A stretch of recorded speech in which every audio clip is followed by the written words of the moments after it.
Welcome back to Tune to Life. And today we're going to talk about community. It's something that's quite close to my heart because things have changed so much now. And what do we even mean by the word community now? You hear it in social media, you hear it on TV, terrestrial TV, into our communities, this community, that community, all sorts of different communities. Really? Is that the case? I don't know. Maybe it's morphed into something else. We know that sense of tradition and communities, whatever, it does change. Yeah. But what is it changing to? You know? And I really miss how things used to be. Because there was a strong bond, something that held communities together. And I think we're going to be talking about today specifically about the Afro-Caribbean community, and sort of touch upon other communities as well. But really talk about Afro-Caribbean communities, because that's really where we're coming from. So that's the idea why we're going to be looking at that and how it's morphed and changed into something that I think it probably doesn't exist anymore. That's right. It's and just use as a reference point to identify a group of people. Now, let's make this really clear. There is a distinct difference, and I think that being here in this Western world, you can be put into a pot as if you're just a bag of apples. And there could be Granny Smiths, there could be Brabants, there could be pink ladies. Apples and apple. No, it's not. It's not apples and apple. Because you have, let's break this down. You have people, people say, oh, Afro-Caribbean. But even with that, there are distinct differences there is. in terms of mannerisms and what they do, what they don't do, whatever it is. Beliefs, and then you have people say, oh, for example, Africans. You can't just throw everybody from the continent of Africa into one pot and say, just Africans. Because everybody has a different taboos, different religions, traditions and so on. Right. So you can't really just do that. And that's it's trying to find the right word, really. It's unfair, and it shows a degree of ignorance. Of course it does. It does, definitely. Being here inside the UK, when that's done by the people that create these little units, so it fits neatly into some sort of descriptive narrative for them. So I think that's important to look at. It's not just Black communities. You can't just say that because there's such a big difference. Now, I want to focus on Afro-Caribbean in that sense, because that's quite unique and very different to any other community. It is, definitely is. And I'm going to go right the way back, because if you look at this, back in the sort of 18th century, 19th century, the abolition of slavery, particularly in the Caribbean. And people don't really understand what it is. They just think that people just had to work on land and were treated really badly, and that was it. No, there was the psychological and physiological ill treatment and brutality. And this connection from whatever they understood as their roots. So you had people in the Caribbean who were taken away from Africa, dropped off in the Caribbean, and brutalized and used. Now, at that time, people need to understand that men and women were often divided. That's right. There were no families. That's right, Right? No families. And those men were used to work on land or work in various places. And then the slave owners would look at them as stock. That's right. Men and women. And they would get men to basically have sex with other women, so the women get pregnant and create stock. Yes, that's right. Just as you would do livestock. That's right. In a farm. That's what was done. So, without going into all the details, much later on, you find that when there's an abolition of slavery, people were just left literally to their own devices. So yes, there's a natural attraction between a man and a woman, but he and she doesn't know how how that's right. to bring about a family, because that's right. for hundreds of years, yeah. I mean, they were born into slavery. They didn't know what family was. That's and right. their parents are born to slavery, and then their parents are born to slavery. That's right, yeah. 400 years of it. That's right, yeah. So a sense of what a family does and what a man does in a family, what a woman does, whatever, was non-existent. That's right. It was purely survival. And there are all those sorts of psychological issues. Remember, there was all the abuse and the trauma for hundreds of years. Yeah. Now, let's move on from there. So you're going to have things like my grandmother. Yeah. Would have been the daughter of a freed slave. Oh, wow. Right? My grandmother would have been the daughter of a freed slave, just freed. That feels like just around the corner. Yeah, exactly. Yeah. See? And so I get very angry when people just talk about it in a nonchalant way.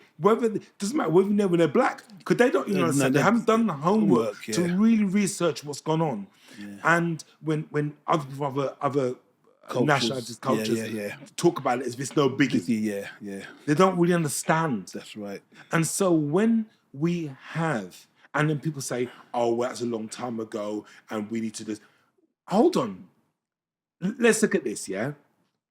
So you have a complete breakdown. There's no family. So they're having to rebuild and try to understand what family actually is, what their role is. When they're emasculated and defeminized, and they're trying to get together what they can do. And they survive the trauma is a big deal. Yeah. Right? And then remember, you have my grandmother. And then you have my grandma would have given birth to my mum. So they're of a particular thinking. Yeah, that gets passed down, doesn't it? Yeah, they're of a particular thinking. Yeah. And my grandfather, which is my mum's dad, they've got a particular thinking. Yeah. They're not there sitting there holding on. Hello, baby, are you lovely? You going? No, there's like throwing you back. I say you ill-treated, and you're going to get whipped. That's right. You didn't have the luxuries. Yeah, there was no luxuries. There was no outgoing show of love, of affection, affection, because those things, that's right, back during the slavery days, could get you killed. That's right. Yep. You show affection and love to another. A woman shows affection and love to another man. That could get him killed, or her killed, and also the children and too. Children as well. She showed affection to a child. Get the child killed. That's right. So she had to hold back those emotions. Self-preservation. For years. Yeah, self-preservation in there. Yeah, right. Definitely to make sure, because exactly. Yeah, and that's it. So people don't understand the mechanics and how that plays out, and that trauma continues and whatever. So this is why, whether in America or here or whatever it is, people who are the daughters and sons of slaves, there is that ongoing trauma. That's right. They're still trying to find their feet. Yeah. Because they're coming from a background where that affection, that family cohesive wasn't there. Yeah, that's right. In the beginning, they've had to relearn that, re-engage those experiences. Now, match that to a body of people who've never experienced slavery. Yeah, and they have problems in their family. They have dysfunctionalities. That's right. Yeah, let alone you see what I mean? Yeah. So it's not that easy. Yeah, no, it's not. But one thing I notice, adversity brings about unity. Yeah, it does. It definitely does. Yeah. Yeah, because I don't want to spend all the time lingering now. I'm just going to give you a backdrop to understand something about communities. Because when people came out of that, there was a strong sense of community. That's right. Even when slavery ended, there was still a strong sense of community. That's what I found out from my mother and my grandmother. A strong sense of community. Yeah. So that means that if they lived in a village or a town or wherever it might be, and one person may have lost their husband, or the husband lost the wife, and they're on their own, the community would take care of that individual. That person wouldn't be sleeping on the road or not. The community would feed that individual. that person wouldn't go hungry that way. There was not much food, but they would eat something. That's right. Yeah. Yeah? And if something needs to be done, everyone would lend a hand to do it. An interesting element of it is that what people used to do in the Caribbean is that if, I don't know, you had an ailment or a disability or something like that, and you couldn't fix a roof, people would help you fix a roof. And you would help them do something else in favour of return. It wasn't about money. It was exchange. Yes, yeah, you have skills and labour. And labour, yeah, I hear that. Yeah. That's what's happened. Yeah. Now, fast forward into the 40s and 50s when people start coming here. They brought that same mindset. That's right, yeah. Here. That's right, yeah. Yeah. And then you had a community. That's right. People working together. And I suppose ultimately in that time, Andrew, it would have been very hostile. It was like into a hostile situation. That's right. So and so there was still that adversity still there because they were coming from adversity anyway. That's right. Yep. Yeah. Because remember, after up in Jamaica, people must remember this. When Jamaica was under colonial rule, people say, "Oh, it's much nicer." Whatever it is. No, Kingston was clean. Montego Bay was clean. Everything was clean and nice, and so on. Yes, running a particular way. But they must understand, but its resources, the money was taken out of Jamaica and it would come here. Yeah. Right? Now, a lot of the people who live in rural areas, they were under a lot of pressure. There wasn't the work. There wasn't the work. Some of the people, the black people that were doctors or nurses or architects, worked for little or nothing. They didn't get big cash. They worked for little or nothing by big companies who would usurp their skills and take advantage of them. Right? That's why they left for a better life. That's right, yeah. And the jobs were few and far between. And remember, you had a lot of people from Europe and the UK living in Jamaica. People don't realize that. A lot of white people were living in Jamaica, had their businesses there.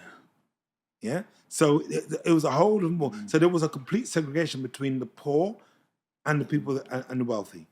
Complete. Anyway, my point is really, going off track slightly, is that there was adversity there. So they came here trying to a better life, thinking that there's more chance to gain work and employment, and experience adversity here, and drove people. The connectiveness was, the cohesiveness was there already to begin with, but it drove them even closer together. Yeah, you know what? Actually, it's funny you say that. My grandfather, who came over, is probably in the 60s kind of time. So obviously when he came over here, he had trouble obviously getting accommodation because obviously.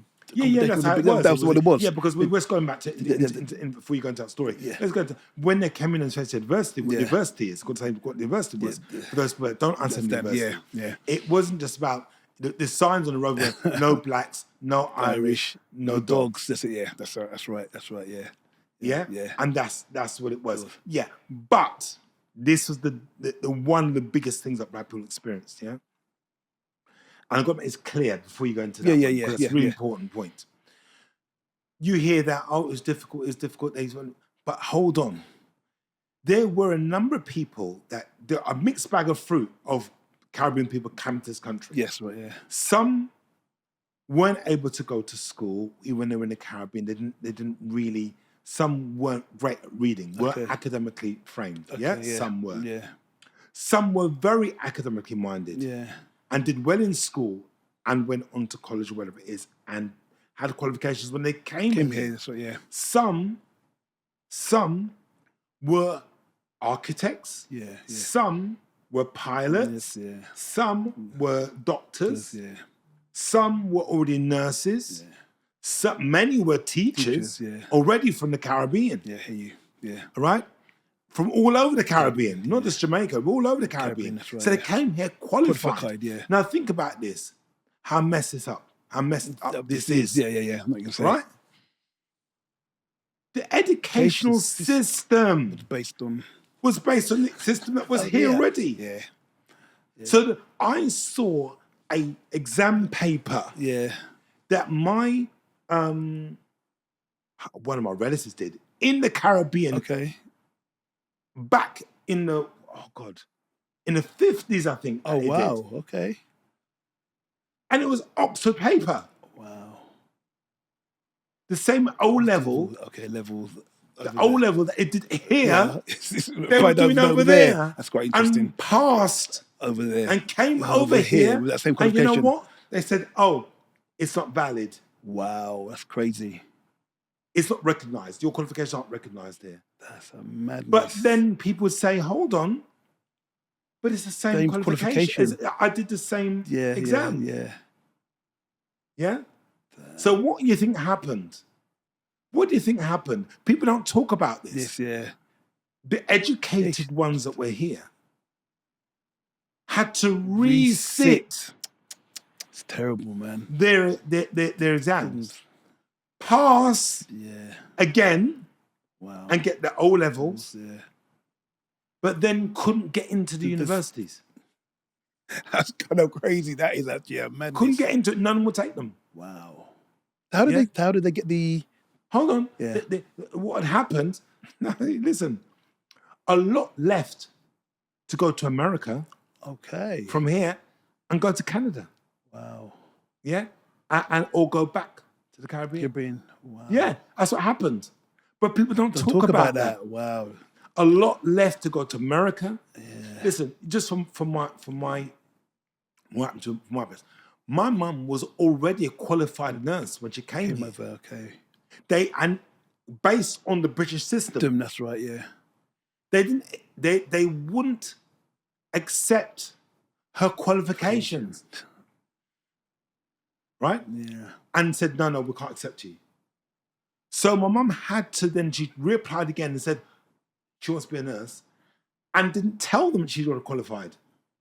So she had to sit the whole exam thing over again and passed out again and passed everything. Yeah? My dad was a bookkeeper in the Caribbean. Yeah. Yeah? Bookkeeper, straight accountant. Yeah. He came to do the same thing. No.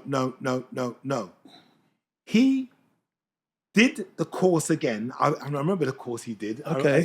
He did the course again. Yeah. Passed. Okay. And he still couldn't get a job. Wow. Yeah, as a bookkeeper.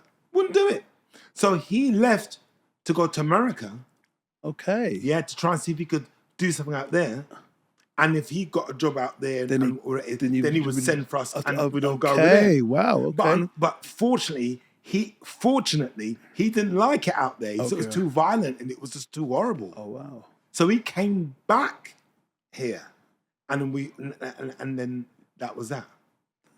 Yeah? Wow. So people don't talk about this. These are stories, that get hidden. They get missed. So the situation is things weren't great here. So when you see people, they're the backbone of NHS and backbone of transport. They understand the that's stories. The only jobs they could get. Yeah. And some of the people were overqualified for those jobs. Wow. Yeah? That's right, yeah. Some of the nurses should have been doctors. My mum should have been a doctor. Her ability to do what she did was greater than the people. She never failed an exam. She was held back in her career because of her skin color. She told me straight, direct. Yeah. That's how things were. Right, and it leads me on to the whole thing. So then when people came here, they were going through that. So then on top of that, there was a housing issue which you're going to take us into now. Yeah. So your uncle. So my grandfather. Your grandfather. My grandfather. Came here. Came here, struggled obviously in terms of finding accommodation for himself. Right. Okay. Did secure some accommodation. Yeah. And from that basis, obviously was able to get some employment. And from that basis then, he did something that I was like, wow. I said to my mum yesterday, I was like, he owned 2 houses. Right. And what he did, he then opened those houses up so there was like rooms. So imagine you've got like a 3-4 bedroom house. Room. Yes, yeah.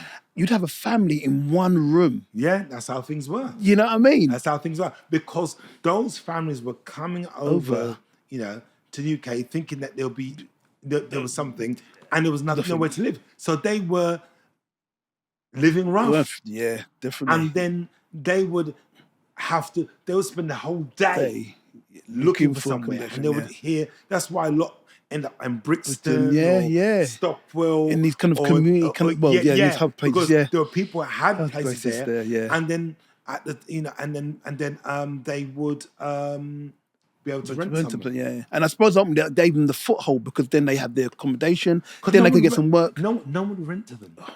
No one rents them. Do you know something? Generally speaking, Yeah. as a general rule, no English person would rent to a black family. Right? Generally. Yeah. Maybe on one or two Yeah, here and yeah. there. Do you know who rents to a black family? Go on. Guess who? If it weren't another black person, it was a Jewish person. Jews. Yeah? Jews rented to black people back then. Damn. Not saying the properties were ever really nice, Yeah. or really good, Okay. or or whatever it was Okay. substandard. Wow. But then it was rented because they saw a chance to make a buck. Come back a buck. Money, You see, yeah. so but there's so much involved because what happened, and this is really important to people to understand that yes, for some people that came from the Caribbean who weren't academically minded, they went to construction, they went on the buses, and so on, and those sorts of jobs. Yeah. But they were equally accompanied by people who were very academically minded, very intelligent. Yeah. But those people couldn't get those types of jobs. Yeah. They couldn't get it. Yeah. It wasn't available to them. Yeah. Right? It wasn't available to them. My uncle, right? He came here, Yeah. brilliant guy, did his O-levels here, Yeah. right? And then did his A-levels, all right? Then I think what happened, I don't know what happened, I can't remember whether he went away and did his first degree Okay. abroad and then came back and wanted to do his master's. Okay. Wow. Right? At that time. Yeah, at that time. And they wouldn't allow him. Can you imagine? Masters? They gave him such a hard time. I can imagine that. They gave him a hard time. That would have been university. frightening. Didn't want him there. A black man going So he left wow. the UK and went to Canada, and that's where he got his PhD. At that time, because we're talking about the 50s, 60s. That's a pioneer in itself. Yeah. So that's what happened then. Now, the point is, this is why I get really frustrated at some people saying, and it's really important, that during the 50s and 60s at that time, moving on, people were struggling and they had to take any job they could find to maintain their family. Yeah, and it wasn't a job that they just about able to do. That was a job that they had to do. That's right, yeah. And the city wasn't opening itself up to black faces. Certain businesses weren't opening themselves up to black people working in that industry. Yeah. No. It wasn't about the qualifications you had. It wasn't about your ability or getting a job on merit. No. If you were lucky in that time, and it did happen in very rare instances, we might find your black face here and there, maybe in the city or here and there. Okay. It was based on who you knew. Yeah. And the humanity of that individual to see your talent, your ability, that he or she would give you a chance. And when you were there, you were hanging on by your fingernails because any chance someone could get rid of you, they would get rid of you. Yeah. You see? So that leads me on to something here, all right? About communities. And things were so hard at the time. Now you're going into the 60s. The baby boomers, the 60s, late 50s, 60s, of those children born. Okay. In that era. Okay. Yeah. Right? Yeah. So primary school. Yeah. What was going on there? Primary schools failed many black kids up and down the country. They just did. Yeah. Secondary schools failed many black kids up and down the country. Because the thinking that was around in the 50s, 60s, still permeated into the 60s and 70s. Yeah. Still there. Yeah. Racism. Yeah. Yeah? Still there. So if a kid was really smart, he would not have been given, or she would not have been given the support Progressing from, yeah. to progress it and do something with it. Yeah. Some kids went to school, got 5, 6, 7, 8 O levels, whatever it is, and maybe stayed on to do their A levels. Do you think they're able to get the job anyway? Jobs anyway? Were they able to get the work anyway? No. Because when they wanted to go into university in the 70s, they wouldn't want them. They wouldn't want them. So they had to go and get a job. Now, could they go and get a job in the city? No. Could they get a job with a big blue chip company? Hell no. Where would the job be? Public services. There you go. Thank you. Thank you. Wow. Public services. Because they're the jobs that people here didn't want to do. Yeah. Wow. Yeah. If they were lucky, they might find a smaller company that they might take them on, but based on the humanities of that person, not because of the merit, not because of the qualifications, not just because of that, because of the humanity. Because your colour was seen first, not your qualification or your ability. Your colour was seen first. So if there's somebody that could look beyond your colour, and then start to see what have you got? What have you done? I've got my O-levels, I've got this, I've got that. What can you do? All right, I'm going to give you a chance. Yeah? But most black people didn't have that. Yeah? So now, it brings me up to today. All right? And what really, I could say, pisses me off is when people, particularly young people, and maybe young Caribbean, young of descent, and young African men of African descent, say, Caribbean people didn't take the opportunities that were available at the time. They were lazy, the opportunities where it is, because they have got completely no understanding of what it was like during that time. And yes, they may listen to their parents, but their parents don't know either, because they weren't going through the struggle. Their parents would have come here in the 90s. That's right, where things had started to move on significantly, and they weren't part of the struggle to fight for those changes. Because things changed dramatically, if not, in the 90s. That's when things changed in the 90s. So if somebody came from Nigeria, or from Gambia, or from Kenya, or Somalia, wherever it might be, in the 90s, they wouldn't have known what it was like. That's right, They got no idea. That's right. As far as they're concerned, there are opportunities here, and I'm going to go for it. That's right. And I have no idea about the experience that those Afro-Caribbeans had way back. That's what I'm just saying. They've got no idea what happened. Of the struggles. No idea. That's right, So in their mind, there's opportunities, there's jobs. Why didn't they take it? They're just sitting around. That's right, not recognizing that was the problem. So if they've been in public services doing what they've been doing for the last 15 years, they can't just out and go into the city, because they've learnt that they're not going to get a chance there. That's right. And I think when people come in the 90s, when they came here, it wasn't that easy for them either. I'm not saying it was easy for them. They came in here, they struggled. Maybe it took them 10 years to get into the job, which takes them into the 2000s. Thinking that it's all good. And it wasn't, you see? So what I'm saying, during that period of adversity, it brought the Caribbean community together. So you could walk down the road and you could hail another person of the same colour. And you wouldn't know their name, wouldn't know who they were. You'd hail them. But also during that period of time, during the 60s and the 70s. Community was like this. Community was like this. And even for those, again, although many people from African descent at the time kept to their own kind of, but they would sometimes lap over. But how it was this, is that if there's a family in a house, you're in your house, you would hear knock, knock, knock, knock on a Saturday morning. I was passing by, I just want to pop in and say hello. People just pass by. It's organic, wasn't it? Yeah, more organic. No telephone call, I'm coming to you. They're just passing. Yeah.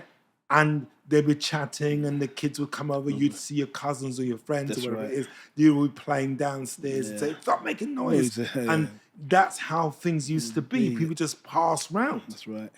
Or you'd say, let me just go and I'm gonna go and check this person, check the person. That's Whatever. right, You go yeah. out there, knock on the door, boom, boom, and you come in there, and chat, whatever.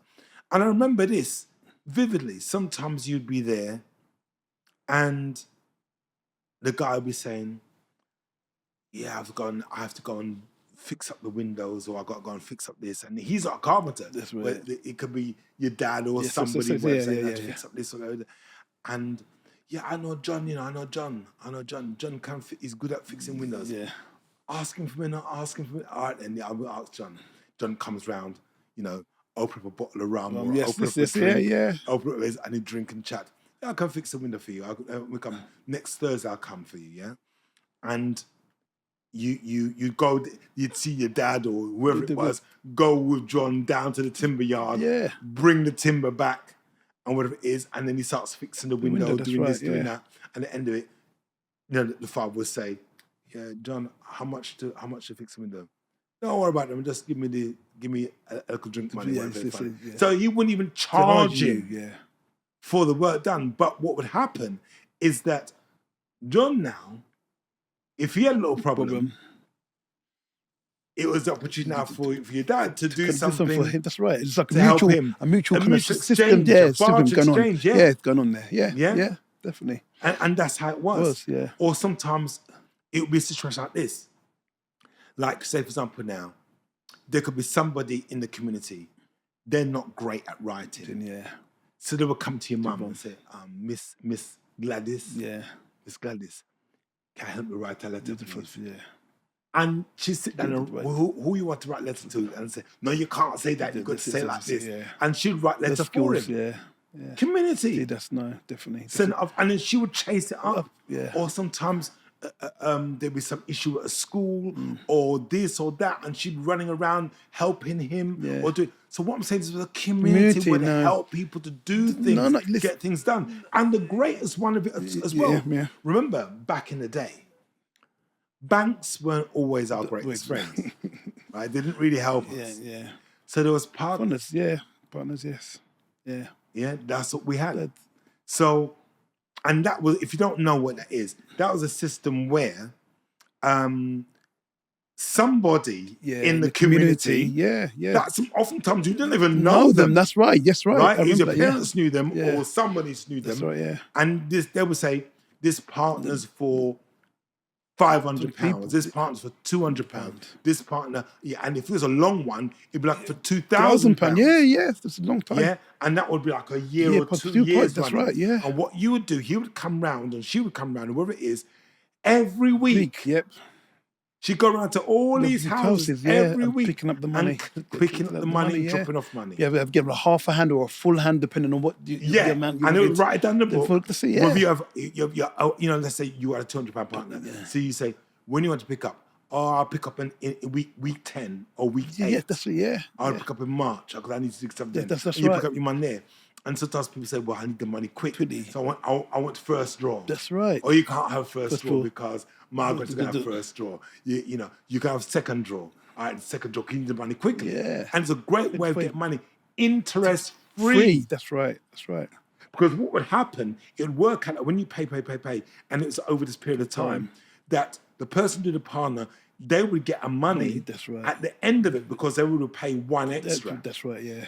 That's how it worked. Everyone paid one, so he or she would make a good little money out of it themselves. Yeah. But it was a great way to make money interest free. And also, at those times, we're talking about economic difficulties at those times. You know what I'm trying to say? And people bought their house from that. Seriously, cars, as you said earlier on. Yeah, I mean, so there was a greater sense of community, is what I'm saying. And people would help each other out and be there for each other. Not like now. Like now, you walk in on the road, sometimes you might hear another person they might look at you like, what? You want some? What's going on? And I think there is no sense. I feel sorry for younger people because there's no sense of community. I don't know. They don't look at each other and hail each other and say, yeah, how you doing? They don't do that. They don't hate each other. They don't help each other in any way, shape, or form. No, they don't. And actually, just going to the partner thing, I mean, think about it for today. Think about how many people were involved in that, like 40, 50 people. Can you imagine doing that today? Can you imagine? Check this That out. money would go Oh, missing. listen, think about it. Think about it. So someone's, say, at the beginning part and they've got their hand already and they're like, okay, I paid my money. I've got my money already. So what am I going to pay them more money for? They won't pay no more money into the actual partner. Yeah, they'll They're be gone. gone. They'll be Yeah, gone. seriously. But So, the amount of trust. that's it. And I think I think there was something about the community holding each other accountable. You know what I mean? Yes. Value. And it's almost like, I think you said like a policing, and everybody kind of almost everyone was accountable and everybody adhered to worked that together. level. Yeah, There without a was doubt. an agreement, an understanding, Standing. and a supportive element because someone knew somebody. You were in a community. It was all about resource and your usefulness to that community Yes, because yeah. everyone knew somebody. That's right. Either somebody who was good at reading, somebody good at Well, writing, that's good at right. arithmetic, somebody that can had a van, access to a van to move you. Somebody Definitely. would. There's always somebody. That's right. That's who right. could do something for you. That's right. No, and if it without wasn't in your family, it was Yeah. going to be external to that as well. Yeah. And that's how the community was. Was. And that is so sad that's gone. Gone. I mean, it happens in a microscopic way, but individualism Yeah. is I think the sickness. No, I agree with that. Yeah, I agree with that. Individualism is I think the problem. Yeah, and one thing, Andrew, in terms of that, because I'm thinking about the difference in terms of my upbringing and thinking about, for example, like, and I'm just talking about like, okay, me going to a youth club, right, and like, so all right, one of the things that I did when I was about 16, 17, there was a sound system in the area, and so I was taken on as a box boy. Now, if you know what a box boy is, it's someone that carries the speakers into the venue and then does it on the way back afterwards. Yeah, so that's what I did. Yeah, that's what I did. But going to those community events, I met loads of different people, engaged with lots of different people in terms of in the community, able to talk and the sense of who I was and who I identified with. You know what I mean? The music. Because everybody had the similar experience of community, and that would permeate into anything you did. Definitely. And with other people. So you all got together. And so everybody got together. And in that community, people knew each other, would talk to each other. Of course, there were disputes. It was all perfect. There were disputes and fights. Of course there was. But everyone was in that community. No, definitely. And everyone was part and parcel of that. And now it's all individuals. It's people. And the thing is, I remember like stuff like blues, you know what I mean? Where you used to have blues parties, you know what I mean? And remember, like, it used to be like a little £3 to get in there, you know what I'm trying to say? And you don't get drinks and perhaps because food. And why? Yeah. Why? Because the entrepreneurs of those times couldn't get to rent a space. They wouldn't allow them. That's right. So they could hold a party in there. That's right, yeah. And they couldn't buy the building. That's right. To put the club in there, to put a club in there. Yeah. So that was why they had the blues parties. That's because they couldn't hold the party anywhere. Right, yeah. And also have a blues party. And obviously if they had a party in their house, people they would complain and they want to make money out of it. So they'd have a little fun during the place. Yeah. And just do that. No, definitely. But it's still a sense of community. Yeah. And the other element of that is the music that come around that time. Yeah, the music. Thank you so much, right? Because the music really reinforced the collective consciousness. Yeah, the vibes, the energy. Because the kind of what the music, the language of music was about love, support, being there, friendship, consciousness about where we're coming from. Yeah, surviving adversity, pulling together. Definitely. My brethren, my this and that, and all those sorts of language that would come out of soul and reggae and so on, whatever. But as individualism started to permeate, and I think that's a problem here in this country. Pushed by various isms and schisms. Like, whatever people think, I think that feminism pushed a dismantling of community, in my feeling. I think it has done to a degree, because when you had a family, mum and dad, yes, you had some situations that weren't great. Yes, you had some abusive men and so on, but that you can understand why that would be coming from the background and situation. That's right, yeah. I'm not saying I agree with it. No, yeah. I'm trying to understand the mechanics of it. But the quality of women that you had then, yeah, and they're gone now, deceased. Yeah. That quality does not exist anymore. No, in the same vein. That's cut from a whole different cloth. Whole different cloth. Because that quality of woman was supportive, loyal beyond understanding, behind their family, for whatever, Selfless, strength, selfless, so many qualities. That quality of woman does not exist again. Gone.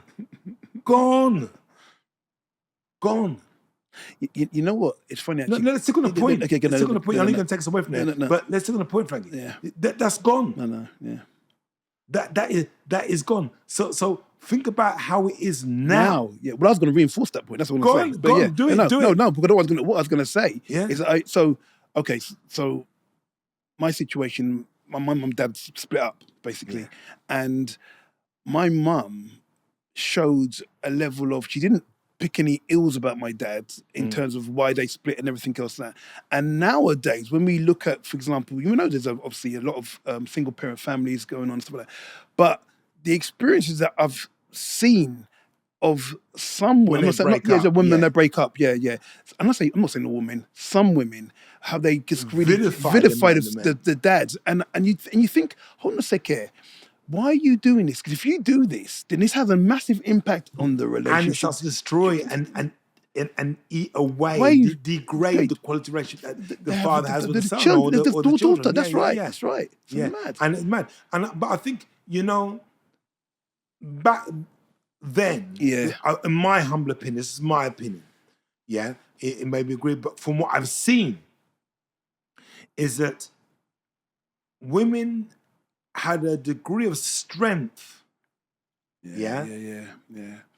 That resilience, that when women say they're strong now, I don't think they're stronger now. Just because they're only doing what they want to do now and have that freedom to do what they want to do. But where is that getting a lot of people? Nowhere.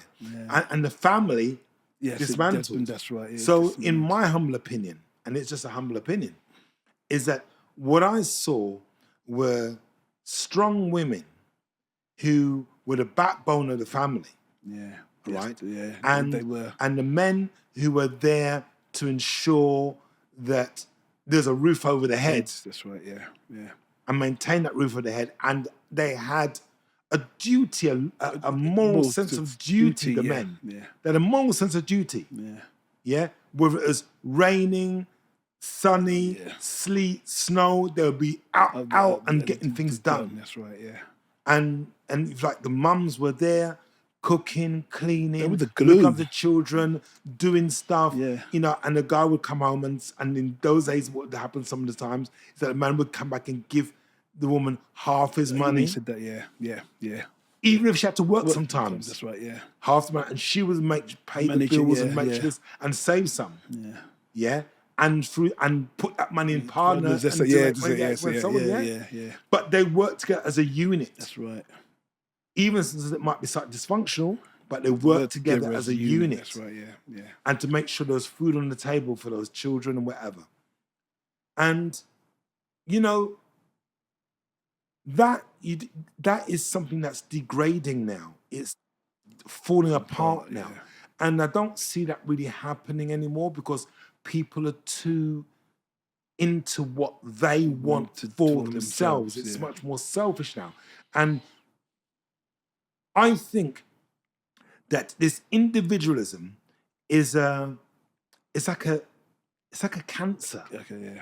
That's no matter where you're coming from, no matter what culture, whether you're coming from from South Asia, Southeast Asia. It's quite interesting you saying that. No matter where you're coming from, it just eats. And you come here, sorry, parts of Europe, wherever you come to here, and it starts to erode. Yes, it does. It erodes. You can see it. You can see it because I speak to, you know, I've got friends of all sorts of stuff, whether Indian or this or that, whatever it is. And the things that happen in their communities or whatever it is, never used to happen happened before. before, that's right, And it's that's right. happening Now, now. that's right. And guys are like, Yeah. wow, Yeah. like, damn. Yeah. They're struggling. That's I right. mean, for example, you like some Indian guys and Indian girls are struggling to find Partners. Partners. Yep. I see that a lot. I see Yeah, that they're a lot. struggling. Yeah. Yeah. A lot. Yeah. And also, and they're doing things that they wouldn't have done before. Before out of the tradition, it doesn't. Yeah. And so they're worried. Yeah. Even in certain African countries, whether they're from Nigeria or this or that, or whatever African countries they come from, the young ones are doing things differently. There's less respect sometimes to the elders. That's right. Yeah. They're acting and doing things that would never have been done before. So their culture and traditions are eroding too. Yeah. Yeah. So it's changing into this individual pot of people doing whatever they want to do with no sense of community or community responsibility. Yeah. Yeah. And that, to me, is a problem. Yeah. Because, you know, excuse me, when you find then that there's some situation that, like right now, let's speak in Spain, plain and simple. Things aren't going to get easier. Things are going to get tougher. That's right. And when it gets tough, there's going to be adverse situations for everybody. That's right. And when it gets adverse, people will pull together. So, like, for example, now, what do we see now? What do we see? We see the far right or people of that ilk or sympathizers to far right ideology feeling as if they are losing their country. Yeah. Right? Yep. And what are they doing? Yes, they're falling together. That's right. Yeah. Finding their common purpose and common cause. Looking at things nostalgically. That's right. Yeah. Looking at how things used to be and wanting to, which won't happen, but it's another story. Yeah. But they're pulling together through what they think is adversity. So there is an economic downturn. Things are being mismanaged, but they're blaming other people for what the government's done, which is a whole other ballgame. Yeah. But they're pulling together.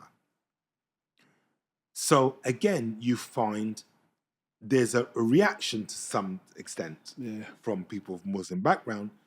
They're looking at it, not quite sure what to do because they're still stuck in the individualism, enjoying their individual life, individual lifestyle, and whatever. I'm not talking about younger people. I'm not talking about older people. Let's get that straight. Yeah? So this in itself, it will be a test for the up-and-coming future. If things get really bad, really bad, and people are earmarked into a corner, oh, you're black, you're over there, you're this, you're over there, you're that there. How will these individuals then start to work together? How will they understand what is needed of them? Will it naturally happen? I don't know. That's interesting. Will they need natural kinship? I don't know. That's interesting. Yeah? Yeah. Because there are things that are not good that happens. Yeah. And I suppose if you look at the natural, let's say, trajectory in terms of where we are as Afro-Caribbean people and how that's been separated, do you see that coming together? Well, I don't know. I don't know because I think that first generation born here are dying out. Yeah.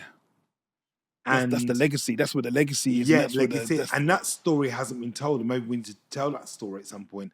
And it's really funny because you don't see that story has not been told. And I think it needs to be told.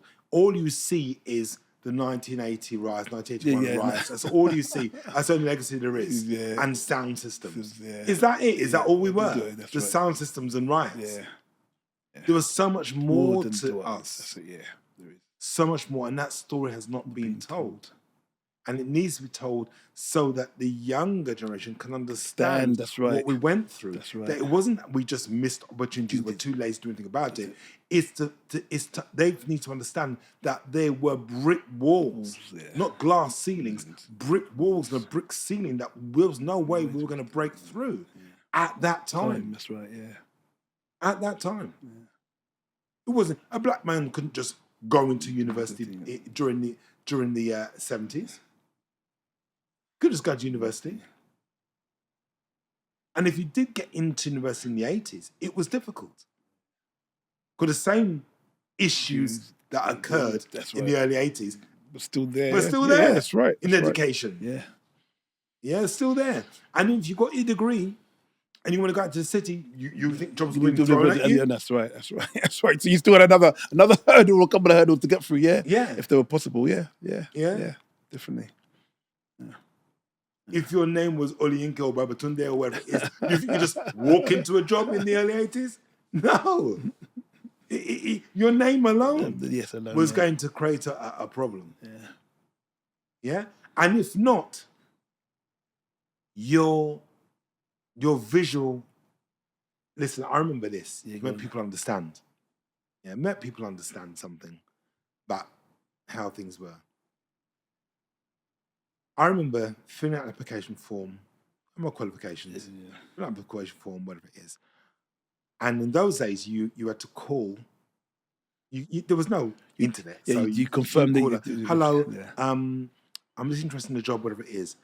And you have to call so they could send you the application form. Okay, right. Or you write in the application form. So I called in to make sure that I had my name, and they wrote in my name, address. They sent the application form. So I filled it all out. So I sent the application form back off. Yeah. And then I said, have you received my application form? Yes, we received it, checked it, we stamped it, received the application form. I said, oh, when we, the interview dates won't be until you receive the rest of the interview. If you pass all criteria. That's right, yeah.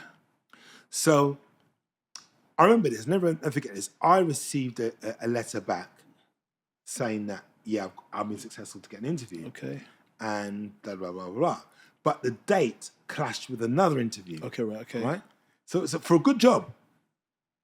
So I then called back and said, oh, it clashes with the date. Can I move it? And said, oh, yeah, you can move it to later in the afternoon if you want. Okay. I was like, that'd be perfect because I can just go from one to the other. That's great. And we had a little joke about it with a woman who was sorting it out. We had a little chat for about 2-3 minutes. Okay. Yeah? So that was that. And I thought, oh, this is good. That's a good feeling. Yeah. A good feeling. So I was like, went on one interview, did that. Yeah. I sat down, got to this place. Got there early, 10 minutes early. Yeah. Make sure I get there well early. Sat down there and then sat there. And there were about 2-3 people sat with me. I was the first one there, one time, and then 2 people were there. And of course, I'm the only black guy. Spot the black. Yeah, the other 2 guys were white. I said, and she came out. She said, Andrew. The other 2 ain't like Andrew. They're not even looking. Yeah. And I'm like, yeah. And she looked at me and I said, yeah. And she turned her head. Andrew. And I got up. Didn't register. And I was like walking towards her. It's me. She goes, she looked at the paper again. She flicked the paper again. And looked at me and she said, wow. Oh. And she said, Andrew Brown. And I said, yeah. She looked again. Oh. Shock. She hadn't realised that I was black from the conversation I had with her. Yeah. So I remembered her voice. Yeah. And so she was like, oh. Oh, right. So I thought, oh dear. You still got a problem. Yeah. I thought, here we go. So I remember going into this interview thing there, and the guy, she must have told the guy who was interviewing me I was black. Okay. So then she goes, well, okay. He could have seen it for himself. Could you, he'll be with you in a minute. Can you wait? Yeah. They made me wait for another 20 minutes. Wow. Right? These guys still waiting. Wait for another 20 minutes. So I said, okay, he'll be ready for now. He sat down there. When I got into the room, this guy who was interviewing me would just swing around in his leather chair. One of the swivel chairs. Swing around, not taking it serious at all. And I thought, this isn't professional. Yeah. So I sat there and I thought, oh, here we go. I knew what was going to happen. Yeah. So he was asking me all these questions that were not relevant to the job. Okay. hadn't explained to me, because now I've been in a few interviews, that's right. and they explain to you what the job is, what right. they expect of you, He started off with, do you like football? Or do you like this? Or like that? I said, yeah, I like this and that. And we had a little chat about football on this, just general casual stuff for about 5 minutes. And then he said to me, why did you apply for this job? I said, because I felt and I thought, this is it. I felt I'd met the criteria and this, because I've experienced this and And he said something random, like, what would you do when you get here? What if you were offered a job, what would you do? I said, well, I'm hoping you'd explain to me what the role is. Exactly that's right. That's right. Details of it. Remember, in the newspaper, it didn't show you description. We had little bits. Okay, right. And when they sent a letter, when it sent you the application form, it just had your details. In it. There was no breakdown as it would be now of what job was. Oh, I see. I'm with you. Okay. So I had no idea. Yeah, okay, I see. Yeah, so and he started to play silly games. And I suddenly realized that he had no intention of giving me that job. Yeah. He was just absolutely messing around. So you know what I did? I just turned around and said to him, look, I can see by your nonchalant behavior that you're not really interested in giving me the job. For some reason, you just want to waste my time that's right. and your time. And he stopped swinging around in the chair. He said, what makes you think that? I said, because it's unprofessional. You're swinging around in your chair. Yeah. You've asked me a lot of, questions. You're breaking the ice and make me feel comfortable. And now you're asking me questions that have got nothing to do with the role. I don't even know what the role is. You're not telling me about your company. Because you should have done your homework before you came here. And remember, there was no internet. How am I going to know what the company does exactly? How? How would I find out? I said, well, he goes, oh, well, he started talking a load of nonsense. And I said, look, I'm sure my face doesn't fit. I said, my face doesn't fit. She goes, oh, you're one of those. I goes, no. I said, one of those, yeah, like a chip on the shoulder. So I said, it's not that. I said, the thing is that I'm not stupid. I'm intelligent. Yeah. I said to him, I'm not stupid, I'm intelligent. I know when my time's being wasted. I know that you have no interest in giving me the job or giving me the opportunity to sell myself and tell you what I can do. That's right. Yeah. Because you've asked no questions about me. That's right, yeah. What skills am I bringing? Whatever. What would I do? What do you mean, what did I do? I don't know what the job is. And it says like, administrative, Yeah. It doesn't make any sense. Yeah. Yeah? And you'd like to think that he was trying to be, out there, thinking out the box, trying to test me under pressure. But it was none of that. That wasn't the case. Yeah, he wasn't interested. Yeah. So I just got up and I said, oh, thank you for your time anyway. And I just left. And he was shocked. Okay. He was visibly shocked. Yeah? Because I said to him, my face doesn't fit. That's right, yeah. My face doesn't fit. You've made your decision already. But now you just want to go through the motions and waste my time and your time. But it's interesting to recognize these things. So this was an ongoing process. Yeah. Constantly, all the time. Yeah. Experiencing those setbacks and difficulties. So where did you end up? Yeah. Public services. Yeah? Yeah. Because there's only so much that you can do. Because you've got a rent to pay. That's right, yeah. You've got things to do. Yeah. You can't just sit there forever. Livelihood to kind of maintain. Yeah. Yeah. So you just think, well, I need a job. I've got to work. And when you do get a job, you think, okay, I'm doing this job now. Not really what I want to do, but it's something. But then you make the applications again to do other things. Yes. And then, no. I know a lot of people will think now, well, that's the way things are now. Young people apply for jobs now and they apply for hundreds of jobs. But back then at that time, there were plenty of jobs. Yes, there was abundance. Plenty of jobs. Yeah. She said you could be in one job one day and be out the next day something else. But when you wanted a good job, that's the difference. They didn't want you there. Yeah. If you want a warehouse job, you can get them 10 to the penny. That's right. Yeah. If I wanted a warehouse job, you can get them 10 to the penny. You wanted a good job. I remember once just before you finish, Yeah. Yeah. I got what I thought was a good job, Yeah. right, in marketing and stuff like that, which was a good job. And it was just my suits were about, and I thought, wow, that's it. I've done it. Nobody talked to me. Nobody. Nobody at all. Nobody. That was weird.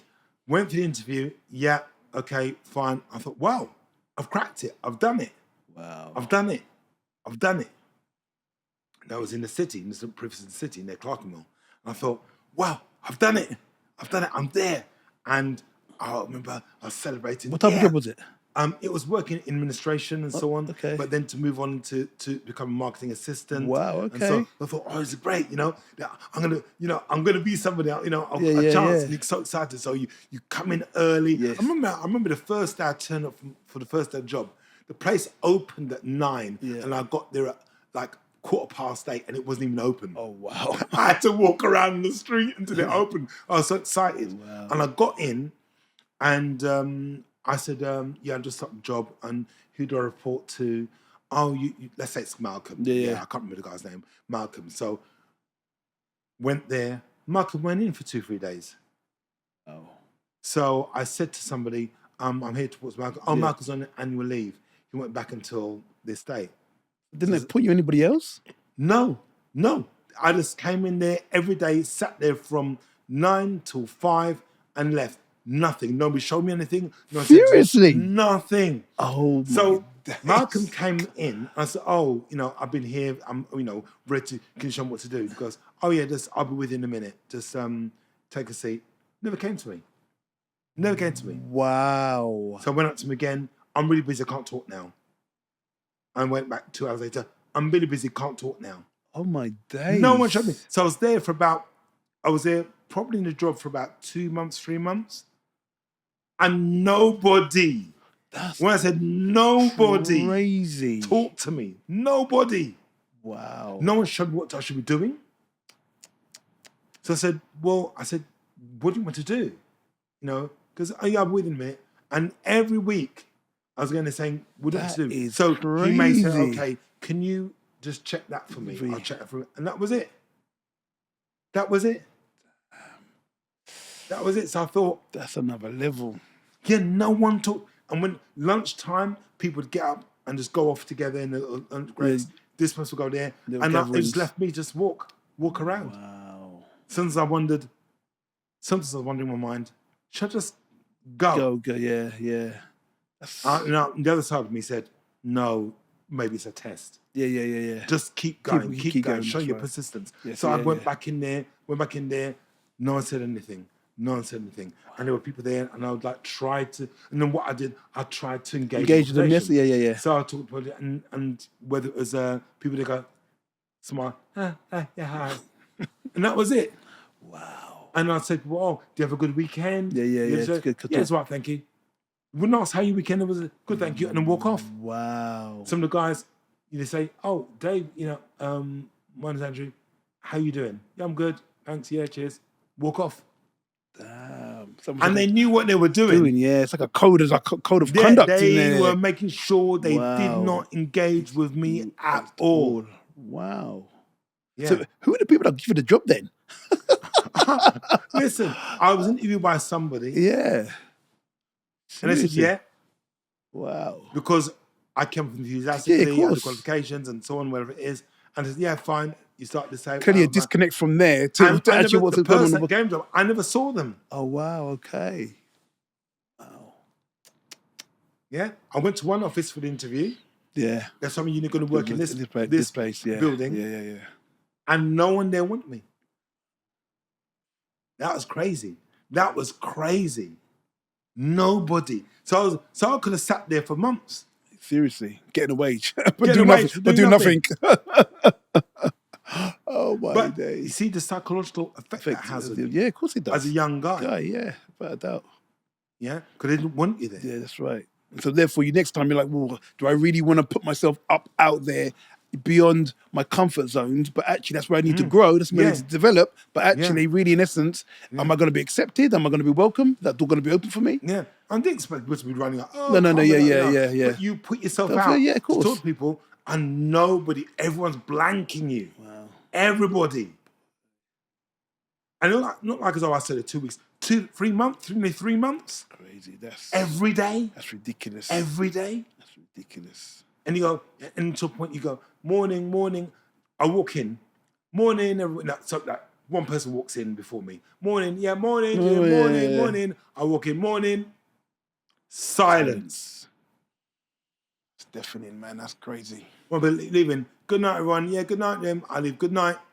Silence. That's just out of hand, man. That's crazy. Next level. Yeah, but that's how things were. So it's not about giving way to opportunities and not taking opportunities. Yeah, trying to push the opportunities for were held back from you. Yeah, and if you somehow you found yourself in one, sometimes you were ostracized to a point where they'd force you out one way or another. Wow. That's how things were. Things are different now. No, that's Last right. 25, 30 years, things are different. They're different. Yeah. But back then, that's how they were. That is why a lot of men my age at that early years didn't make it at those early times. Maybe they made it much later on. In the mid to latter 90s, they may have made a breakthrough. Yes. In the early 2000s, yes, I can understand that. Yeah. But certainly in the late 70s, 80s, most would never have made it. And I think that those sorts of difficulties create communities that help and assist, because then you think, oh, can I get here? People say, why don't you try this? Why don't you try that? Yeah. And that's how it was. And actually, funny, just something that I kind of wanted to talk about, which I think kind of related to that. I think when we look at the kind of Afro-Caribbean community, and something that you mentioned earlier on about obviously kind of different groups in terms of where they are, I think there's a commonality, a thread between like the likes of Irish, you look at the Eastern Europeans, you look at Africans, there's a common theme. And one of the things that I think, regular, they go back home to kind of almost, that those traditions. To bond, traditions, rituals, cultures, all of those things are steeped in with that. You know what I mean? Yeah. And then they come back again to the country, and those things are rich. That's what used to happen. You say not happen so much. You're moving away You've from. got to make a distinction, guys. That we're not talking about your era. Yeah. We're talking about that era and now. Yeah, that's what people used to do. Yeah, they used to go back home, come back, reinforce that culture. That doesn't happen in the same way now with younger people. But I think, but because of individualism. No, I agree with you. But I think also as Afro-Caribbeans, I don't think that was really something that we did, if that makes sense. People did it. Yeah, but not as much. People did it not as much. Not as much, the money. That's right, yeah. And it's far away. Remember those days it was 10 hours away. That's right, yeah. Because planes weren't traveling as fast. It was 10-hour flight. Yeah. And it was always expensive. That's right, yeah. Because even back in the 70s, a flight to the Caribbean was still £200. Yeah. That's a lot of money. Then. Yeah. And some people did it. I mean, my parents did it. We went back almost every year. That's good. Just really good. Every year. But then also, Andrew, you say we. Are you talking about just yourself and your family? Yeah. Well, but, no. Out of my family group. Okay. With my mum, as in my family. Yeah. Went every year. My cousins didn't go every year. Okay, I was going to say, because imagine you've got 2 or 3 children, that's going to cost a bit more money, isn't it? Yeah. No, my cousins didn't go every year. Yeah. But my mum did. Okay, that's interesting. And it took me almost every year. That's interesting. So almost every year. Wow. I was gone. Yeah. And so that's what happened at that time. Yeah. But moving to here we are now, I think culture's different now. Communities are different, I should say. I think communities aren't the same way anymore, and people still talk about it through the same lens, thinking that it is the same way. Yeah, I've been back to a time where these things used to happen. I don't think it happens in the same way now. Yeah. And it's much more diluted in terms of the infrastructure and the type of support and help that families give. Definitely. But on that note, we're going to end it there because we've been through a lot, and we're going to talk much more on this, but we have run out of time. We've even gone over. But thank you so much for listening, and Put your comments about what you think communities. Maybe we need to revisit this again. Yeah, definitely. Who knows? Definitely. Anyway, thanks very much. Take care. Thanks. Cheers. Bye-bye.